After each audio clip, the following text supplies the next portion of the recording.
BPBD Provinsi Sumatera Barat mencatat hingga Sabtu pukul 21 waktu Indonesia Barat, jumlah korban meninggal dunia akibat banjir bandang dan tanah longsor yang sudah teridentifikasi sebanyak 98 jiwa.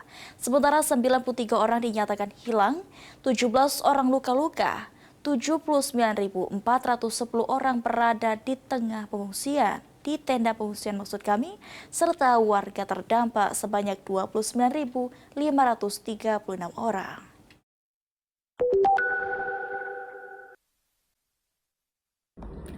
Badan Penanggulangan Bencana Daerah BPBD Provinsi Sumatera Barat mencatat hingga Sabtu 29 November pukul 9 malam WIB, jumlah korban meninggal dunia akibat bencana banjir bandang dan tanah longsor yang telah teridentifikasi sebanyak 98 jiwa. Sedangkan 93 orang dinyatakan hilang, luka-luka 17 orang, dalam pengungsian sebanyak 79.410 orang dan 29.536 orang terdampak bencana.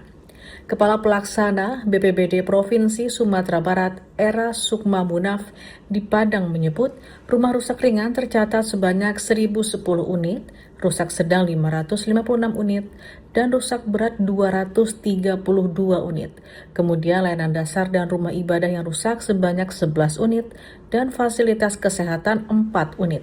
Selain itu, masih ada 2 titik yang terisolasi, yakni di Kecamatan Palembayan dan Kabupaten Agam. Sementara akses jalan yang putus ke Kecamatan Malakak saat ini sedang dalam tahap perbaikan oleh petugas dari Bina Marga. Di kita sendiri logistik cukup banyak yang akan kita distribusikan. Nah, sekarang kita menunggu kebutuhan daripada kabupaten kota. Karena kita dalam pendistribusian ini kita langsung ke pemerintah kabupaten kota. Untuk pendistribusi kita juga dibantu oleh TNI. Apa yang paling banyak diminta oleh para korban ini, Pak? Untuk bantuannya? Ya, sekarang ini kan kebutuhannya kebutuhan pangan, kebutuhan daripada pakaian, kebutuhan untuk anak-anak ya, seperti pampas dan lainnya, juga kebutuhan daripada kaum ibu gitu. 4 alat berat juga sudah dikirim ke Kabupaten Agam untuk membuka akses jalan dan mencari korban. BPBD Sumbar juga telah menyiapkan 2 helikopter untuk menyalurkan bantuan ke daerah yang akses jalan dan jembatannya terputus akibat banjir dan tanah longsor.